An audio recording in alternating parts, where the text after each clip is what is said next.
ప్రజాపాలన కార్యక్రమాన్ని సద్వినియోగం చేసుకోవాలని మంత్రి జూపల్లి కృష్ణారావు అన్నారు.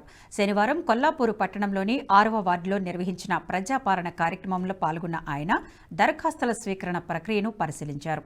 దరఖాస్తుదారులతో మాట్లాడి వివరాలను అడిగి తెలుసుకున్నారు. ఈ సందర్భంగా ఆయన మాట్లాడుతూ దరఖాస్తుదారులకు అధికారులు వివిధిగా సమగ్ర వివరాలు చదివి వినిపించాలన్నారు. 1కి 2 సార్లు సరిచూసుకొని పూరించాలన్నారు.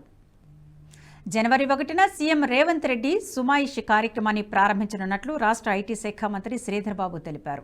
నాంపల్లి ఎగ్జిబిషన్ గ్రౌండ్లోని నిర్మించనున్న ఈ కార్యక్రమం జనవరి 1 నుంచి 15 వరకు కొనసాగుతుందన్నారు.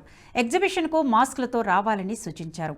ఎగ్జిబిషన్ సొసైటీ ఈ ఏడాది 2400 స్టాల్స్ ఏర్పాటు చేసినట్లు వెల్లడించారు. హైదరాబాద్ సికింద్రాబాద్కు సంబంధించిన నుమాయిష్ గత 8 దశాబ్దాల నుంచి నుమాయిష్ ఈ ఎగ్జిబిషన్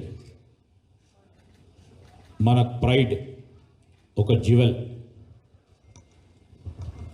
నుమాయిష్ వచ్చిందంటే హైదరాబాద్ సికింద్రాబాద్కే కాదు, ఆనాడు ఉమ్మడి ఆంధ్రప్రదేశ్ రాష్ట్రంలో కూడా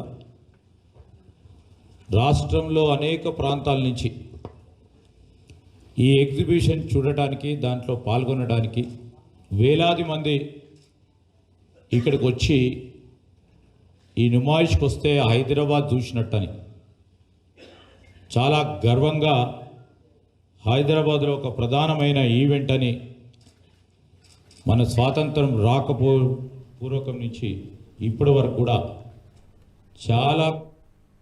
ఈ వీడియో మీకు నచ్చినట్టయితే లైక్ చేయండి, 10 మందికి షేర్ చేయండి. అలాగే కామెంట్ల రూపంలో మీ అభిప్రాయాలను మాతో పంచుకోండి. Nationalist hub group of channels ను సబ్స్క్రైబ్ చేసుకుని తెలుగునాట జాతీయవాద జర్నలిజాన్ని ప్రోత్సహించండి. ఈ వీడియో కింద ఉన్న బెల్ ఐకాన్ పై క్లిక్ చేయడం మర్చిపోవద్దు.